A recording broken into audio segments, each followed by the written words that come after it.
우리가 지난주에 오늘 본문 바로 앞에 말씀을 우리가 함께 묵상을 했습니다. 유명한 누가복음 10장의 선한 사마리아인의 비유죠. 제가 지난주 월화수 2박 3일 동안 우리 마카오에서 온 중고생 3명을 데리고 지리산 두레마을에 2박 3일 봉사활동을 다녀왔습니다. 그런데 그 봉사활동을 계획하면서 혹시 우리 성도님도 참여하실 분이 있겠나 했는데 역시 다 쉽지 않고 형편이, 그래서 이제 3명 학생과 또 따라오신 집사님 그리고 저하고 5명이서 다녀왔는데, 다녀오면서 제가 새벽기도나 또 수요일이나 금요일 반복해서 말씀을 드렸는데, 7월 16일 날 수요일 날 올라오면서 우리 그날 기억나시죠? 유례없는 폭우가 내려가지고 버스 전용 차선으로 올라오는데, 건너편에서 버스가 달려올 때 그 물을 세차게 저한테 튕기면 제가 앞이 안 보여요. 그래서 운전하시는 분들 그런 경험 하시죠? 가끔 앞 유리창을 그냥 꽉 채우는 그런 물길이 쏟아오면 갑자기 당황스럽습니다. 옆에도 차가 가지, 앞에 길은 안 보이지, 물은 또 얼마나 깊은지 모르지. 그런 순간 맞이하면 전용 차선이니까 속도를 막 한없이 낮출 수도 없고 굉장히 긴장을 하게 됩니다. 그러면서도 너무너무 신이 나요.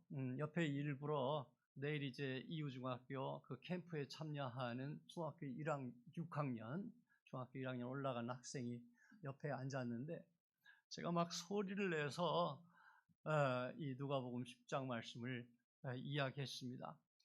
그리고 2025년 7월 16일을 꼭 기억해야 된다. 네가 평생 동안 이날 목사님이 어떤 말씀을 하셨는지를 꼭 기억해야 한다. 너 인생에 정말 커다란 변화가 있을 수 있는 날이니만큼 이 날을 꼭 기억하여라. 2025년 7월 16일 이날 목사님이 무슨 말씀을 주셨는지 꼭 기억해라. 그러고서 오늘 교회에서 만나기로 약속을 했는데, 어제 연락이 왔어요. 시골 할머니 댁에 갔다고. 이제 내일 캠프를 위해서 제가 도움말을 좀 주려고 그랬는데 오늘 빠졌어요. 그래서 서운한데, 어쨌든 2025년 7월 16일을 꼭 기억하기를 바라는 그런 마음으로 제가 열과 성을 다해서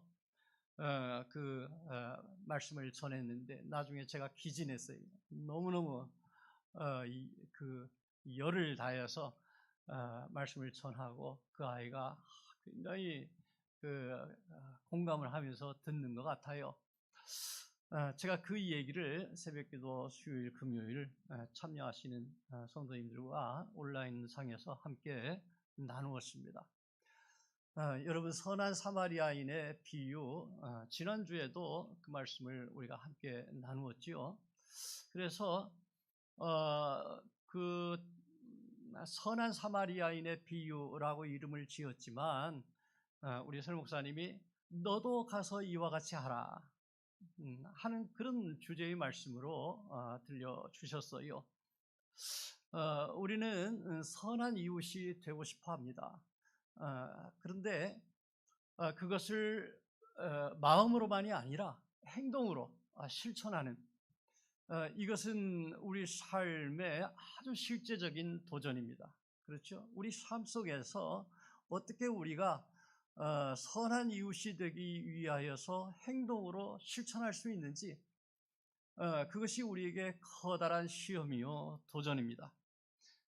이스라엘 백성들은 자신들이 선민이라고, 하나님께서 택해 주신 그런 민족이라고 여겼습니다. 선민이 되는 것, 율법을 잘 아는 것, 그것보다도 더 중요한 것은 그 가르침의 말씀대로 내가 이웃이 되어서 행동하고 실천하는 것입니다. 그것이 더 중요합니다. 예수님은 모든 율법을, 마태복음 22장 34절 이하의 말씀은 하나님 사랑과 이웃 사랑, 이 두 가지로 요약하셨습니다. 그리고 그것을 큰 강령으로 모든 율법이 이 두 가지로 요약될 수 있다. 그렇게 말씀하셨습니다. 그렇죠? 구약에 많은 율법의 말씀이 있습니다. 그리고 예언자들의 말씀은 다름 아니고 이 율법의 정신, 그 율법을 우리에게 주신 하나님의 깊은 마음을 헤아리라. 그렇지 않으면 아니 된다라고 하는 것을 왕과 모든 지도자들에게 반복해서 들려주신 말씀입니다. 예수님 시대의 모든 하나님의 말씀은 율법서와 예언서로 이루어져 있습니다. 성문서는 예수님 이후의 구약의 성경으로 그렇게 편입이 되었습니다. 그러므로 우리가 알고 있는 구약이라는 말이 예수님 시대에 없는 말이지만 우리가 들고 있는 구약의 말씀은 율법서와 예언서, 다시 말씀해서 하나님이 모세를 통해서 제정해서 주신 율법서, 그 율법서에 담긴 하나님의 마음, 그리고 그 율법을 꼭 그 정신대로 지켜야 한다고 하는 예언자들의 말씀, 그것으로 우리가 요약할 수 있습니다. 그것이 모든 율법과 선지자의 강령입니다. 내 마음을 다하고 목숨을 다하고 뜻을 다하여 주 너의 하나님을 사랑하라. 그리고 내 이웃을 내 자신같이 사랑하라는 이 두 가지라고 하는 것입니다. 이 두 가지의 큰 계명을 우리가 알 뿐만 아니라 실천하는 삶을 살아야 한다는 것입니다. 저는 성학교에 지금까지 15년 동안 목회해 오면서 나는 평소에 이웃사랑의 이 중요성을 얼마나 우리가 중요하게 생각하고 실천하는가, 그것을 강조해 왔습니다. 그런데 오늘 누가복음 10장은 선한 사마리아인의 비유 다음에 곧바로 이어서 마르다와 마리아의 이야기를 덧붙이고 있습니다. 그러므로 이 누가복음 10장 말씀은 선한 사마리아인의 비유처럼 마르다와 마리아의 얘기를 중요하게 언급해 주고 있는 것입니다. 이 말씀을 보면 언니 마르다가 주님을 접대하기 위해서 분주하게 일하는 동안 동생 마리아는 자기가 좋아하는 예수님 말씀 듣는 것에 집착해 있는 것처럼 보입니다. 그런데도 예수님은 마르다의 편을 들어주는 것이 아니라 마르다를 책망하는 것처럼 그렇게 보여요. 마르다뿐만 아니라 우리도 어쩌면 서운한 감정이 들는지 모르겠습니다. 내 이웃을 내 몸과 같이 사랑하라는 그 말씀대로 우리가 생각하고 행동하고 살기 위해서 애쓰는데 왜 마르다를 책망하시는 것 같지? 그러면서 혹여 서운한 그런 생각이 마르다에게 또 우리에게도 들는지 모르겠습니다. 그러나 저는 이 말씀이 마르다를 섭섭하게 하려고 하시는 말씀이 아닌 것 같습니다. 그것보다는 마리아의 태도를 이해해 주려고 하시는 그런 말씀으로 생각됩니다. 주님은 언니를 향해서 이렇게 말씀합니다. 마르다야, 마르다야, 네가 많은 일로 염려하고 근심하나 몇 가지만 하든지 혹은 한 가지만이라도 족하니라. 마리아는 이 좋은 편을 택하였으니 빼앗기지 아니하리라. 마리아도 자기가 좋은 편을 택하여서 행동하였습니다. 마르다는 음식을 준비하였고 마리아는 예수님 말씀 듣는 편을 택하였습니다. 주님은 마르다를 책망하신 것은 아닐 것입니다. 그러나 마리아가 취하고 있는 그 태도도 이해하시고 칭찬해 주고 싶어 하셨던 것으로 생각됩니다. 왜 그랬을까요? 우리가 율법의 강령을, 율법의 요약을 하나님 사랑과 이웃 사랑으로 이야기했습니다. 어쩌면 이 두 가지는 동전의 양면과 같습니다. 분리될 수가 없는 것입니다. 선한 사마리아인을 통해서 이웃 사랑에 강조점을 두어서 방점을 두어서 주님이 말씀하셨습니다. 그런데 오늘 이 마르다와 마리아의 얘기는 하나님 사랑이 참으로 중요하다라고 하는 것을 말해 줍니다. 마리아의 선택은 신명기 6장에서 모세가 강조하고 있는 이스라엘아 들으라 라고 말씀하시고 이어지는 그 말씀입니다. 쉐마의 말씀입니다. 이스라엘아 들으라. 너는 마음을 다하고 뜻을 다하고 힘을 다하여 네 하나님 여호와를 사랑하라 라고 당부하면서 이어지는 말씀에 그것을 네 손목에 매어 기호로 삼으며 네 미간에 붙여 표로 삼고 또 내 집 문설주와 바깥문에 기록할지니라 이렇게 강조하고 있습니다. 그래서 이스라엘 백성들은 문설주에 메주자라고 합니다. 또 테필린 손목과 미간에 붙이는 그런 말씀의 습관입니다. 관습입니다. 그래서 테필린과 메주자라고 하는 그런 관습에 의해서 미간과 손목에 또 문설주 바깥문에 하나님의 말씀을 기록해서 붙여놓고 들어오나 나가나 언제 어디서나 그 하나님의 말씀을 읽고 기억하고 묵상했습니다. 여러분, 이웃사랑을 행동으로 옮기는 것만큼 하나님 사랑을 또 실천으로 옮기는 것 역시 소중한 것임을 말해줍니다. 여러분, 이웃사랑을 선한 사마리아인의 비유를 통해서 행동으로 실천으로 옮기는 것이 얼마나 어렵기도 하지만 소중한 것이냐라고 하는 것을 되새겨 주었다고 했습니다. 우리는 우리 하나님을 사랑하는 것, 그것을 우리의 삶 속에서 행동으로 옮기는 것, 실천하는 것 역시 시험이요 도전이라고 하는 것을 알아야 합니다. 마리아의 행동은 마르다의 행동만큼이나 실천적인 결단의 결과입니다. 마르다와 마리아를 비교할 것이 아니라 마리아를 통해서 우리에게 주시는 교훈이 무엇인가를 생각해 보아야 합니다. 오늘날은 신앙 실천을 중요하게 생각하지요. 그러다 보니까 기독교 신앙을 말이 앞서는 신앙, 겉과 속이 다른 신앙, 실천이 따르지 않는 신앙, 이런 얘기로 비난하는 얘기를 종종 들을 수 있습니다. 이웃사랑의 실천으로 나아가지 않고 우리가 제자리에 머물러 있는 말에 끝나는 그런 모습들을 되새길 수 있는, 반성하게 하는 그런 지적이라고 할 수 있습니다. 우리 자신을 성찰해 보면 일리가 있는 그런 지적입니다. 자신만을 위해서 우리가 혹시 기도하고 있지 않나? 우리 가족만을 위해서, 우리의 가까운 이웃만을 위해서 우리가 머무는 그런 신앙에 머무르지 않는가? 이런 것들을 우리가 성찰하고 반성하고 회개하기에 적당한 지적이라고 할 수 있습니다.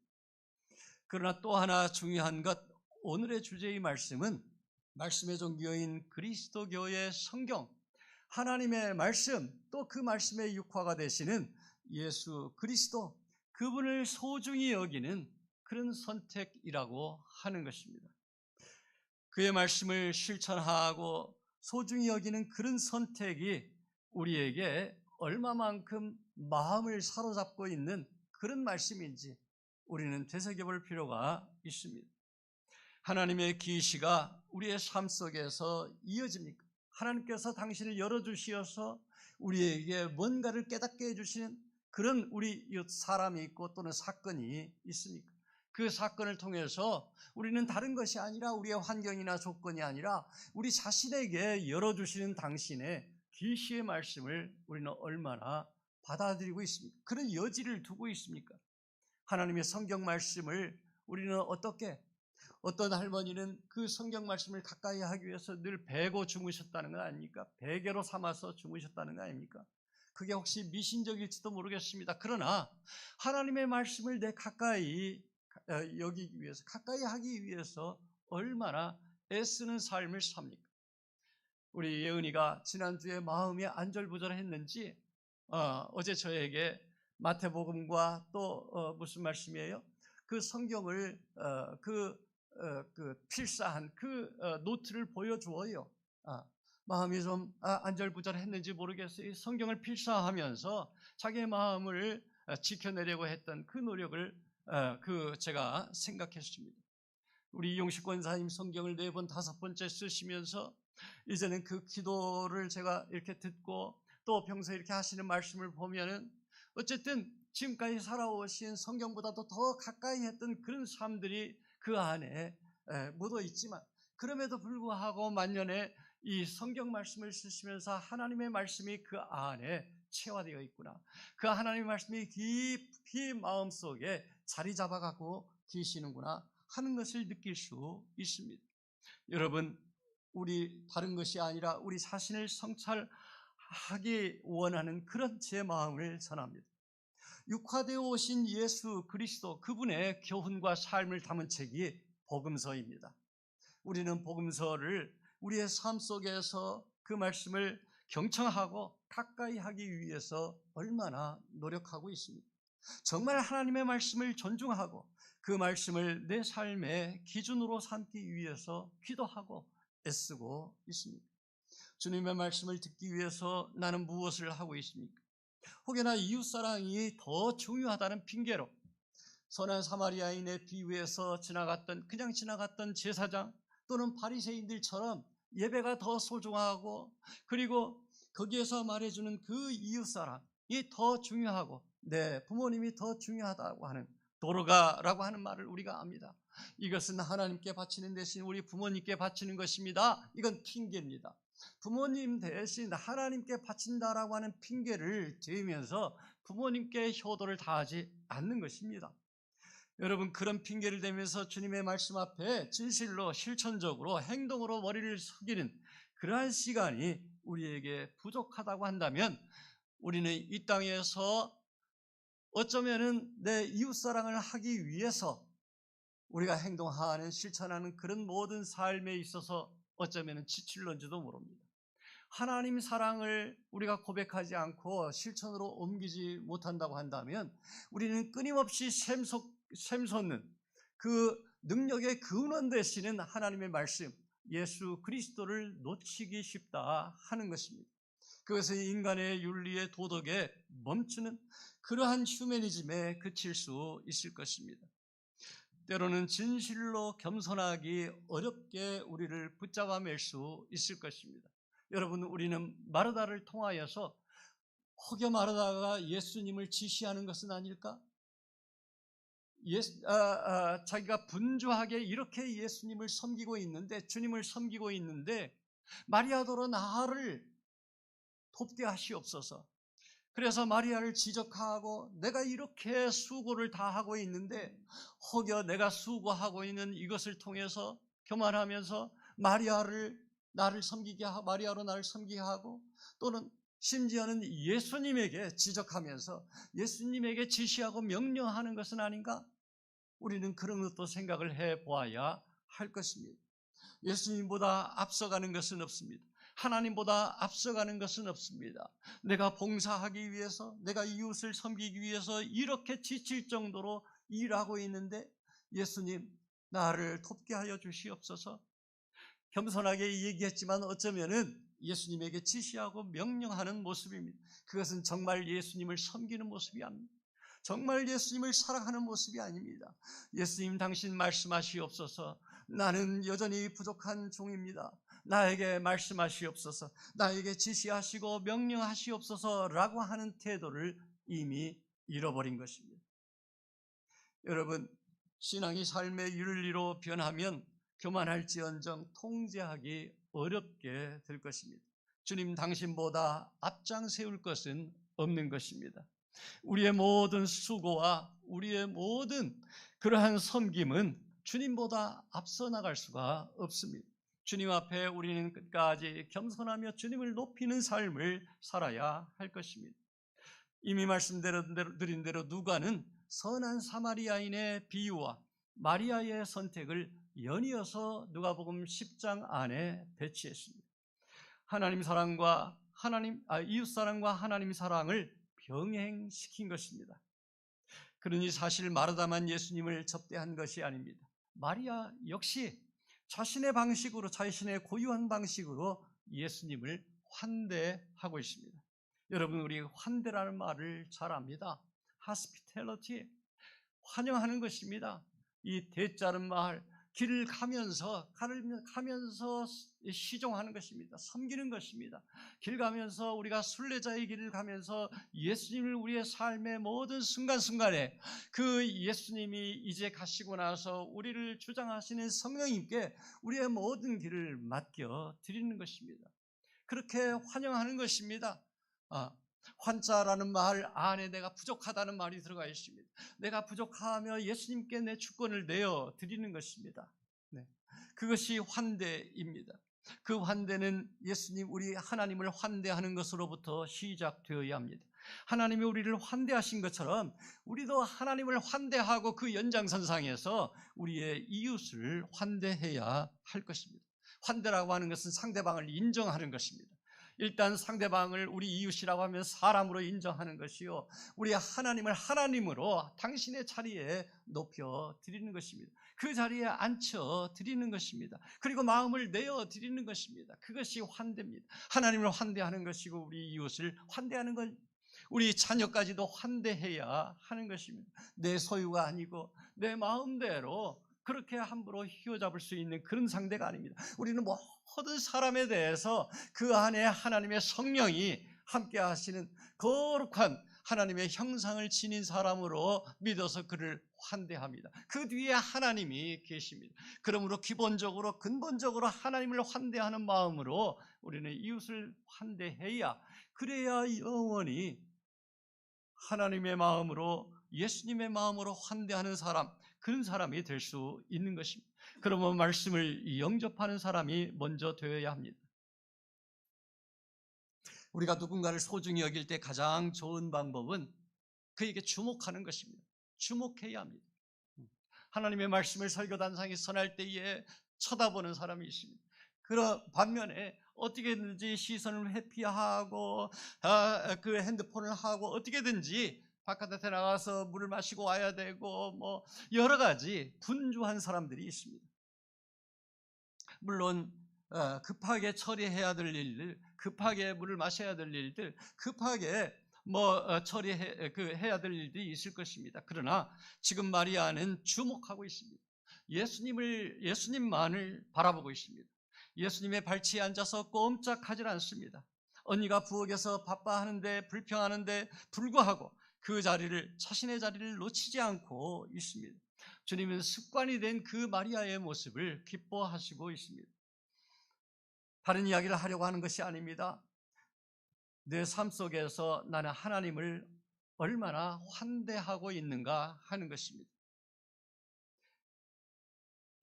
환대하고 있다면 예수님을, 또 하나님의 말씀을, 우리 안에 계시는 성령님을 뚫어지게 바라보십시오. 내 모든 삶에, 내 모든 행동에, 내 모든 생각에 그 중심에, 그 근원에 우리 주님이 계시다고 하는 것을 기억하시기 바랍니다. 사무엘의 어머니 한나가 그렇게 하나님을 주목한 사람이었습니다. 한나는 애통한 마음으로 기도하면서 오랜 시간 동안 하나님을 주목하였습니다. 결국 한나의 중심을 보신 하나님은 그를 생각하고 돌아보셨습니다.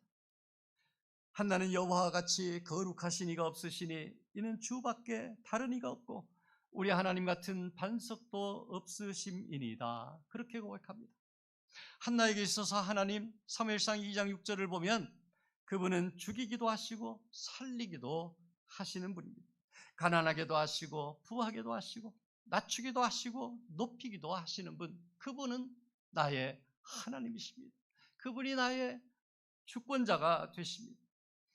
예수님의 어머니 마리아가 주의 여종이오니 말씀대로 내게 이루어지이다, 그렇게 고백합니다.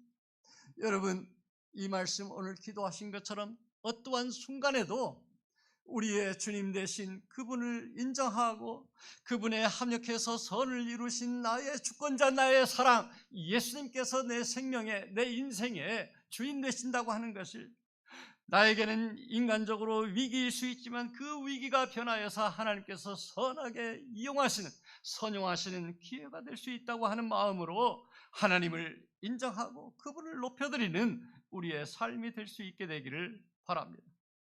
마리아는 그렇게 자신에게 오신 예수님을 환영하고 그 마음속에 그 생명 속에 예수 그리스도를 잉태하였습니다. 그는 비록 이 땅에 어머니의 자리였지만, 어머니이지만 그러나 예수님 그분을 그리스도로 받아들였습니다.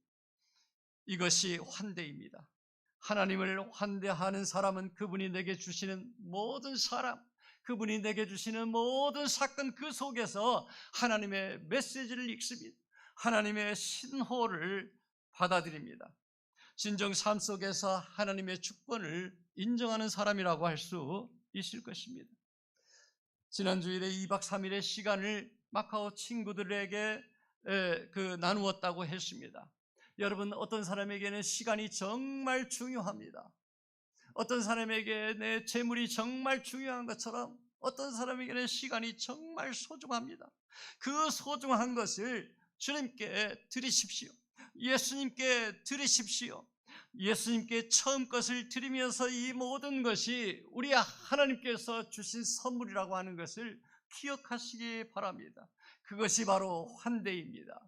우리 하나님께서 내게 주신 그 모든 것을 기억하고 감사하면서 하나님께 드리고, 또한 하나님께 드리는 마음으로 우리 이웃에게 우리가 나누는 삶을 사는 것, 이것은 놀라운 우리 인생관의 변화입니다. 우리 세계관의 변화입니다. 우리 인생이 무엇인지, 우리 인생이 하나님께 속한 것이라고 하는 것, 우리의 삶이 하나님께 속한 것이라고 하는 것을 인정하는 그러한 마중물이 될 것입니다. 우리 예수 그리스도 그분을 먼저 환대하시고, 우리에게 붙여주신 그 모든 사람과 모든 사건, 그 모든 인생이 하나님께 속한 것임을 알아서 감사하고 다시 내어드리는 복된 삶 사시기를 주의 이름으로 축원드립니다. 기도하겠습니다.